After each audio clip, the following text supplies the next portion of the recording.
There are cartridge introductions and then there are cartridge introductions. With the 7mm Backcountry, Federal's taking cartridge design into a whole new direction.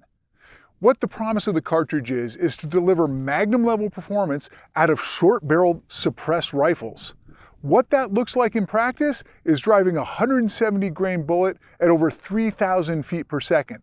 The rifle in question is this Proof Glacier TI here that I've been hunting and shooting with for this past fall for several weeks. And I'll tell you what, I have been extremely impressed by what I've seen. Federal has not only delivered on that promise, they've actually kind of exceeded it. My conclusion so far is that this round is legit, though I do have one concern about it that I will touch on later. What Federal has done is they've created a stainless steel alloy case that can handle much higher pressures than a traditional brass case. In terms of the numbers, what they're able to do is contain up to 80,000 psi within that case, compared to the more typical 65,000 psi or less that we see in traditional brass case cartridges. What this means is they are able to drive bullets at much higher velocities, all while using a case design that's actually much smaller and sleeker than other comparable Magnum 7mm cartridges. Basically, they've set out to create the fastest 7mm possible with those heavy for caliber bullets. I'm talking specifically about bullets weighing 170 grains or more. With the lighter traditional 7mm bullets, like the 155 grainers that are a staple in the 7mm Remington Magnum, those cartridges will still be able to drive those lighter bullets faster. But when it comes to the heavy bullets, and those are the ones that people are kind of most excited about these days because of the ridiculous BCs they have, the 7mm Backcountry aims to be the speed king. Now, in terms of the size of the cartridge, you'll see that it looks an awful lot like a standard kind of 280 size cartridge, and that is the truth. It uses the same bolt size, a .470 inch bolt face that is common on the 308, the 30-06, the 6.5 Creedmoor, and cartridges of that class. By comparison, a 7mm Rem Mag and the 7PRC, who are kind of the main competition for this round, they use a Magnum-sized bolt face, .540 inches. The practical difference is that this is a much skinnier round, and you get the benefit of being able to get 5 of these on the inside of a rifle magazine with a hinged floor plate, as opposed to the 3 rounds that 7PRC, for example, would typically take. As a backcountry hunter, that is a really great feature, one that I really like. Beyond that, this cartridge is designed based along the ideas of modern cartridge design, and that's what we see with other cartridges like the 6.5 Creedmoor and the 6.8 Western. Basically what it means is it has a steep shoulder, 30-degree shoulder, that's the same as the 7PRC, has minimal case taper, has really tight chamber dimensions. The chamber throat and lead are really snug on this, and that's become a staple of modern cartridge design. In addition, it obviously has a standard fast twist rate of 1-in-8, which you see on the 7PRC, versus like the traditional twist rates on a 7 Rem Mag or a 280, which is like a 1-in-10, although you'll sometimes see those things spun up faster with 1-in-9.5 or 1-in-9s.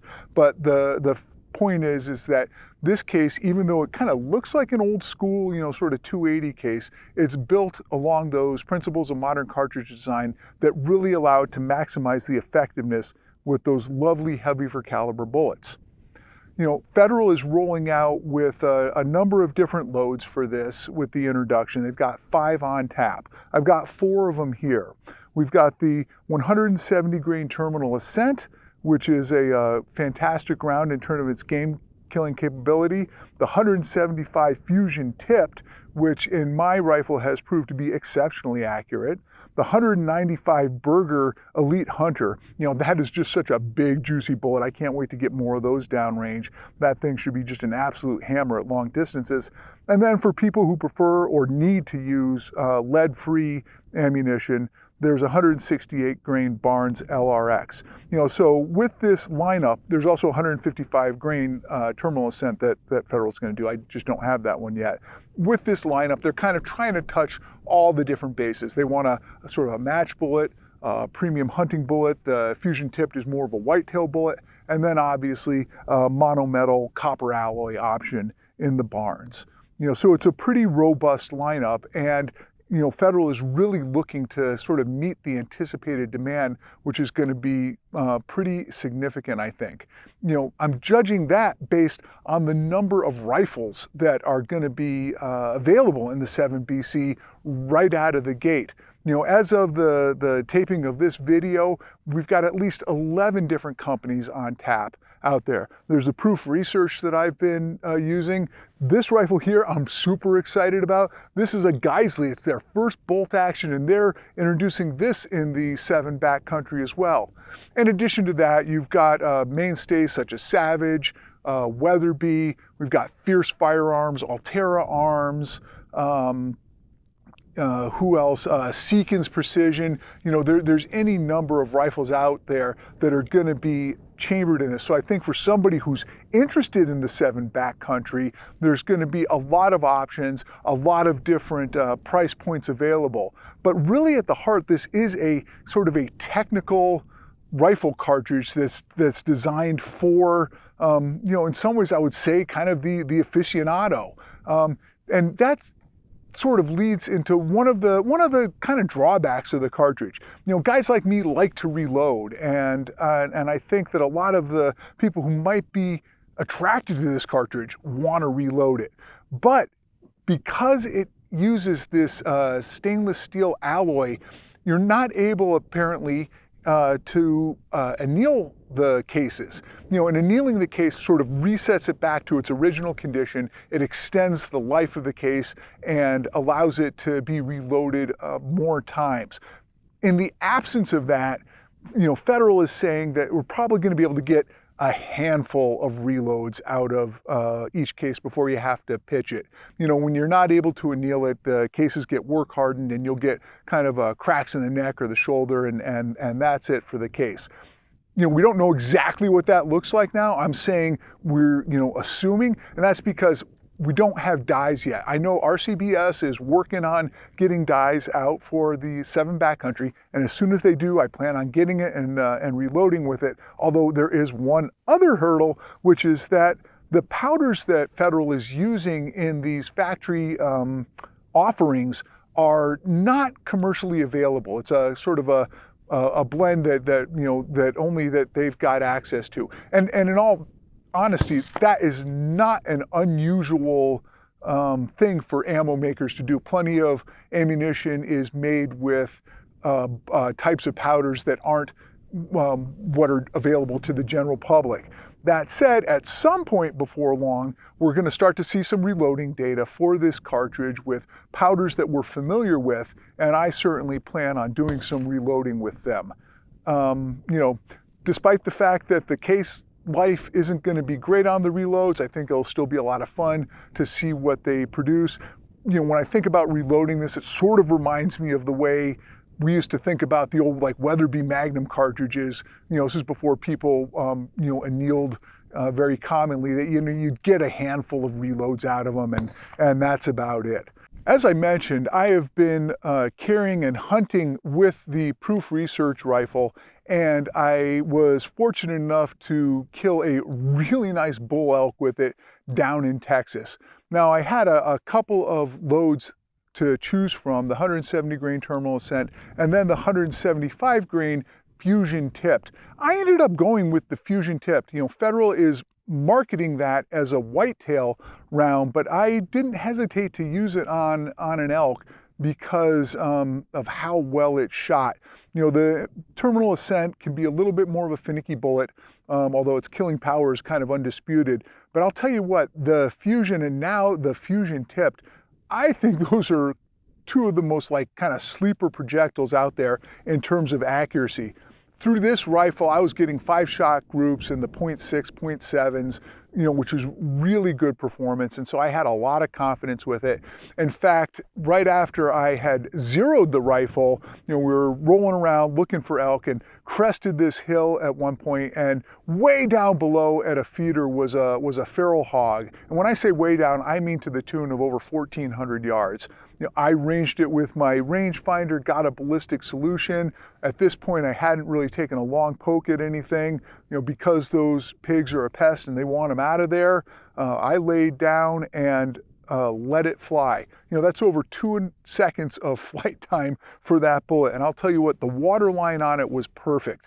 That bullet dropped right across his nose. My windage was slightly off, but at 1,416 yards, that was a tremendous confidence booster. So a couple days later, when we got into some screaming elk and made a stalk on them and was able to get within 545 yards, I laid down, got a really good rest, and one shot took care of a really beautiful bull. And I'll tell you what, that fusion tipped did everything you could ask from a terminal perspective. So I know Federal kind of marketing that as a whitetail round, but man, just given that level of accuracy and the performance in this round, I wouldn't hesitate to use that on basically anything. So with the arrival of the 7BC, we've got kind of this brand new territory in cartridge design. But here's a good question. Where did it come from? Why do we even have it? The 7BC didn't just fall out of the sky. The reason that Federal is going with this technology is because the Department of Defense is mandating higher pressure cartridges for kind of the battlefield of the future. When they've assessed our potential adversaries out there, they see that a lot of them are going to be wearing body armor, and they want to equip our rifle carrying troops, whether it's sailors or Marines or soldiers or airmen. They want to equip them with a round that's going to be able to defeat what they might encounter out there. And so they have insisted on higher pressure cartridges. That's actually part of the reason for the reason for the 277 Sig Fury. Now, that's kind of an instructive case because the Sig Fury has carved out a space in the commercial world, but it's had some kind of hiccups getting up and going. There have been some reports from the military about issues with case failures in certain weapon platforms and other problems. And now this is kind of Federal's answer to that, and I'm sure that at some point they're going to be marketing this cartridge in calibers other than 7mm, both for the civilian side of the equation, but also for the military. So at some point we're going to see a 30 caliber, probably something like a 277, which the military seems really interested in, 6.5 and the like. But right now their initial foray into this is in the 7mm market, which is just really such a sweet spot for big game hunters, and I think was a smart play on their part. That said, the 7mm Backcountry is gonna have to kind of prove itself. I do have one concern in particular about it. Even though the stainless steel case is a pressure vessel that is protecting the rifle action from the excess pressure that this thing generates, there's still other things that go on inside of a chamber. The case, when it expands in the chamber, grips the case walls, and that helps mitigate the speed with which the head of the case encounters the bolt face. If you have water in your chamber, for example, or lubricant or something else, those velocities, that impact velocity between the head of the case and the bolt face, can go up dramatically, and that can create different types of problems in terms of case failure or even potentially damage to the rifle. Now, I'm not saying that there's any specific cause for concern, but not all rifle actions are equal. Rifle makers use different types of steel with different kinds of hardnesses. They're machined to different tolerances, and even just different designs, 2-lug versus 3-lug, and extractor design and ejector design. Not all of those are as able to withstand extra violence as others. So one thing we're going to have to keep an eye on is to see, which rifle actions are able to handle the 7 Backcountry and see if there are any that can't. Federal has really done a lot of obviously groundwork. This cartridge has been years in development, so I am not second guessing these guys at all. But there's a difference between the planning and development phase of any new product and then what it actually looks like in the field. And we're just going to have to see how the 7 Backcountry handles life in all of these different rifles that are going to want to be chambered in it. So again, it's a little bit of a concern, question mark. We're going to have more answers in a few months or a year's time, but right out of the gate, it's just one of those things I can't help but think about. That said, this is a really cool cartridge. This is, new territory for Cartridge Design. It's not a fad because of the Department of Defense. It's here to stay. So we're going to see a lot of effort put behind this cartridge's success and probably other cartridge designs that seek to build a better mousetrap like Federal has in terms of jacking up performance. And, it really is legit. For example, I have this same proof rifle basically in 7 PRC, and I have shot the 170 grain terminal ascent through this rifle in the backcountry, and I've shot the 170 grain terminal ascent through my 7 PRC proof rifle. And here's the thing, this rifle outpaces it by a whopping 13 feet, 16 feet per second. Okay, big deal. Who cares, right? Actually, but here's the rub. This rifle is doing it with a 20-inch barrel, and my 7 PRC, it's a 24-inch barrel. So the fact that at 20 inches, the 7 BC is outpacing the 7 PRC with the same bullet is, the proof is there. That is the validation of this concept. If we were to run the 7 BC through a 24-inch barrel, we would certainly see an even extra velocity gain. It could be 75 feet per second, it could be 150 feet per second. But the point is that the 7 BC is delivering on its promise. It is a magnum caliber cartridge driving heavy for caliber bullets really quickly, and it's also spitting them out there accurately. I'll tell you what, for a backcountry hunter like me or anybody who hunts in wide open western spaces, that is just what the doctor ordered, and I think the 7 BC is poised to have a really bright future.